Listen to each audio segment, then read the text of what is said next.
Faire de la prise de notes à chaud et à froid, ça prend du temps. C'est un mal nécessaire, comme je te l'ai expliqué, mais ça prend du temps.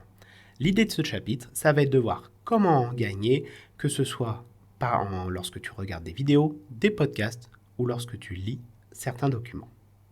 Commençons par le cas des vidéos et des podcasts où je vais te donner 4 clés qui vont te permettre d'accélérer la cadence. La première de ces clés, et on l'a déjà évoqué, c'est celle d'avoir une intention claire. C'est pourquoi tu vas écouter ce podcast, pourquoi tu vas regarder cette vidéo, qu'est-ce que tu as envie d'aller y trouver.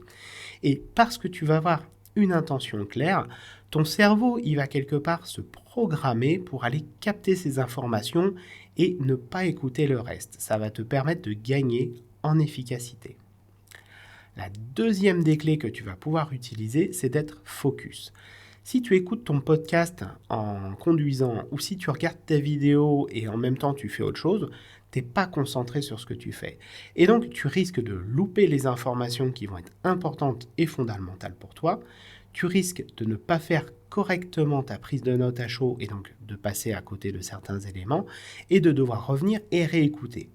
C'est tout sauf productif. Donc si tu décides de regarder une vidéo, regarde une vidéo, ne fais rien d'autre. La troisième des clés, c'est d'accélérer les choses. Que ce soit en audio, que ce soit en vidéo, il y a souvent l'option d'accélérer qui est proposée. Et regarder une vidéo en 1,5, en vitesse 1,5 ou en vitesse x2, selon la personne qui parle, c'est possible. Moi, par exemple, je sais que je parle plutôt lentement sur mes vidéos et c'est naturel chez moi. Et donc, je ne serais pas fâché si tu accélères le mouvement pour toi pour que ça aille plus vite. Et enfin, la dernière des clés que je te propose, c'est d'utiliser l'IA. Les IA, elles peuvent être utiles pour résumer pas mal d'éléments. Et le plus simple, ça va être encore de te montrer un exemple. Il existe plusieurs façons de faire des résumés de vidéos. Je vais t'en montrer une qui est gratuite et qui est accessible pour tout le monde. Par contre, si tu as par exemple ChatGPT en version payante, tu vas pouvoir utiliser des outils qui sont dedans également pour le faire. L'outil que je te propose en version gratuite, c'est Video Highlight.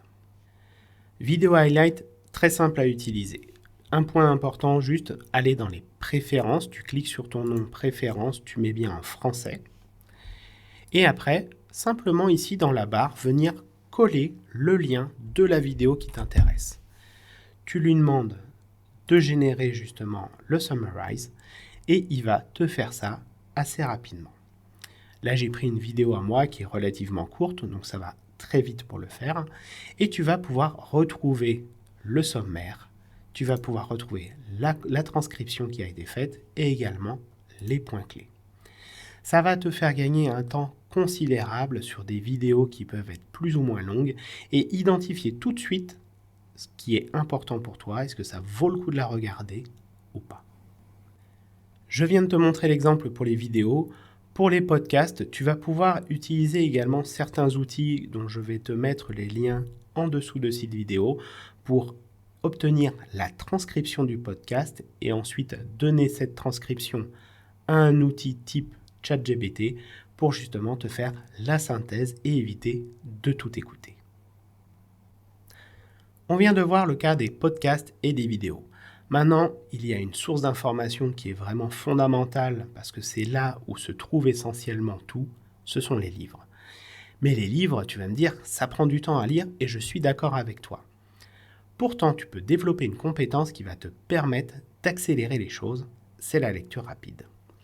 Pour ça, 8 steps que je te propose de suivre et qui vont te permettre d'augmenter considérablement ta vitesse de lecture.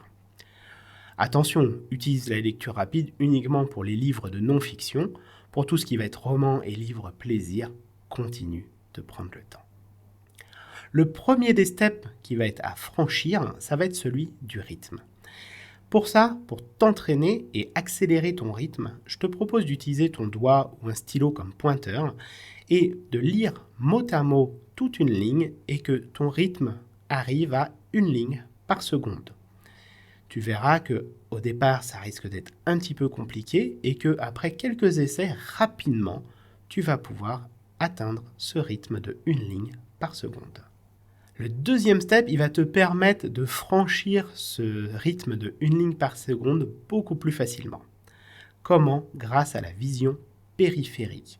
Et le plus simple pour te l'expliquer, c'est encore de te faire une petite vidéo. Lorsqu'on lit un texte, si on lit tout mot à mot, ça prend du temps.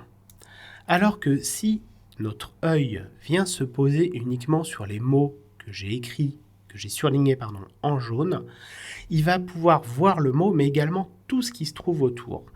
Et du coup, notre œil, au lieu de se balader, de faire mot à mot, il va faire uniquement tac, tac, tac, tac, tac, tac, un peu comme s'il descendait un escalier en zigzag. Ça va te permettre de gagner du temps dans ta lecture. Rien qu'avec ces 2 premiers steps, tu vas avoir gagné un temps considérable dans ta lecture. Je vais t'en proposer maintenant un 3e pour encore aller un peu plus loin. C'est celui de lire les titres et les sous-titres. Pourquoi? Pour 2 grandes raisons. La première, c'est qu'à la lecture du titre ou du sous-titre, tu vas savoir si cette partie elle va t'intéresser ou non. Si elle t'intéresse, tu vas pouvoir la lire. Si elle ne t'intéresse pas, fondamentalement, la lis pas. De la même façon que la prise de notes, tu n'es plus à l'école. Donc lis uniquement ce qui fait du sens pour toi et évite d'en perdre en lisant des choses qui sont inutiles. La deuxième raison, c'est de la même façon. Parce que tu vas avoir lu le titre et le sous-titre, tu sais ce qui t'attend à l'intérieur et lorsque tu vas lire, ton cerveau sera conditionné et il va éviter de chercher certains éléments parce qu'il aura déjà été préparé. Le 4e step, il va concerner les paragraphes. Et oui, dans un paragraphe, tu n'es pas non plus forcément obligé de tout lire. Souvent, lire la première ligne et la dernière est suffisant.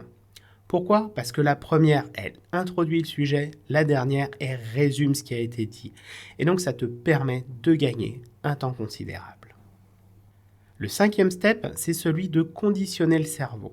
C'est le pourquoi tu lis ce que tu es en train de lire.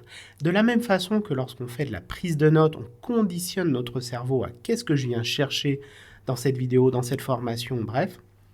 Lorsque tu lis un livre, conditionne-toi à qu'est-ce que tu viens chercher comme type d'information. Plus tu vas le conditionner, ton cerveau, plus il sera attentif uniquement aux éléments qui l'intéressent et il écartera les autres pour te faire gagner du temps. Le 6e step, il va concerner le champ lexical.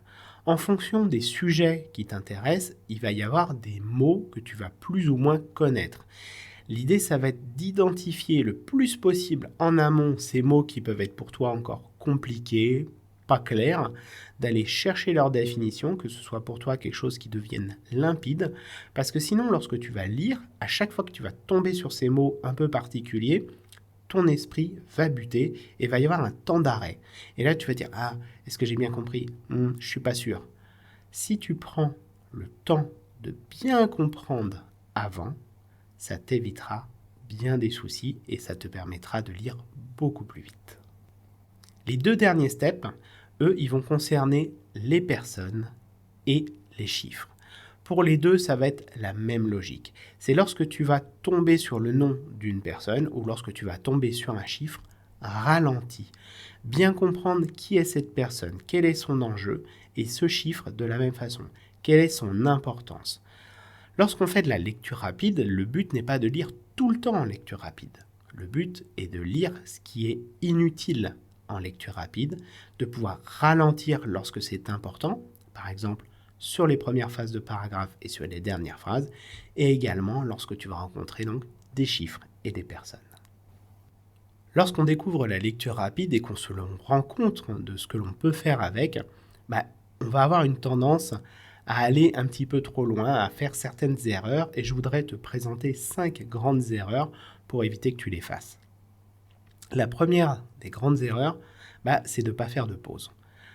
Lire rapidement, ça consomme de l'énergie, ça consomme de la concentration. Donc, il est important, même si tu fais de la lecture rapide, de faire des pauses régulières pour laisser aussi ton cerveau se reposer. La deuxième erreur, elle est dans la même lignée. C'est lorsqu'on fait de la lecture rapide, c'est de toujours lire en lecture rapide. Et non, il y a des choses où il est important de ralentir et de lire en vitesse normale, comme les premières lignes de paragraphe, les dernières lignes de paragraphe, les noms des personnes et les chiffres, et quelques mots-clés que tu vas pouvoir avoir ciblés dans le champ lexical. La troisième, c'est celle que l'on a déjà évoquée dans le cadre des vidéos et des podcasts, c'est celle d'être exposé aux distractions. Si tu fais de la lecture rapide et qu'il y a du bruit à côté de toi ou qu'il y a quelqu'un qui t'interrompt, c'est compliqué, ça va venir casser ta concentration et gaspiller quelque part cette énergie que tu mettais dedans. Donc, si tu veux faire de la lecture rapide, assure-toi de bien être tranquille. La quatrième erreur, c'est celle de relire les phrases. Des fois, quand on va lire en lecture rapide, ou même des fois en lecture normale, on se dit « Ah mince, je suis pas sûr d'avoir bien lu, je suis pas sûr d'avoir bien compris ». Je te rassure, si c'est quelque chose qui est important, l'auteur il va le répéter. Dans un livre, tu vas pouvoir avoir certaines notions qui vont être répétées, plus ou moins de la même façon, mais parce que ce sont les messages importants que l'auteur veut transmettre à ses lecteurs.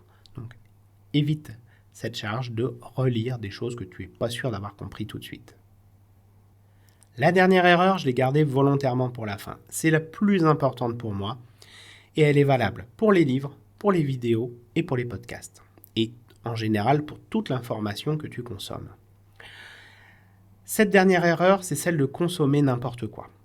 Parce que tout ce que tu vas consommer, que ce soit en lecture, en vidéo, en podcast, ça va venir rentrer dans ton cerveau. Et si tu consommes du contenu poubelle, du contenu cracra, ton cerveau il va devenir une poubelle, il va devenir cracra. Alors que si tu consommes des contenus de qualité, ton cerveau il va être influencé par des contenus de qualité. Donc, sois bien vigilant à ce que tu consommes et à ce que tu veux y mettre dedans pour éviter de te faire polluer. Lorsque l'on va consommer de la vidéo, des livres, des podcasts, lire des réseaux sociaux, lire des blogs, bref, tout ce que tu veux, on va venir capter de l'information brute. Cette information brute, on va venir la consommer et cette consommation va générer automatiquement nos opinions. C'est-à-dire lorsqu'on va venir discuter avec des amis, des collègues, de la famille, du sujet que l'on vient de voir, que l'on vient de regarder, naturellement, notre opinion va être influencée et créée de toutes parts par ce que l'on a consommé. C'est pour ça que je te dis d'être extrêmement vigilant à ce que tu consommes, parce que c'est ça qui va venir générer tes opinions. Donc, sois bien vigilant à ce que tu consommes et tu te rends bien compte qu'à ce stade, pour l'instant, il n'y a eu aucune réflexion par rapport à ce que tu as consommé. On se retrouve dans la prochaine vidéo pour la première mise en pratique de la théorie.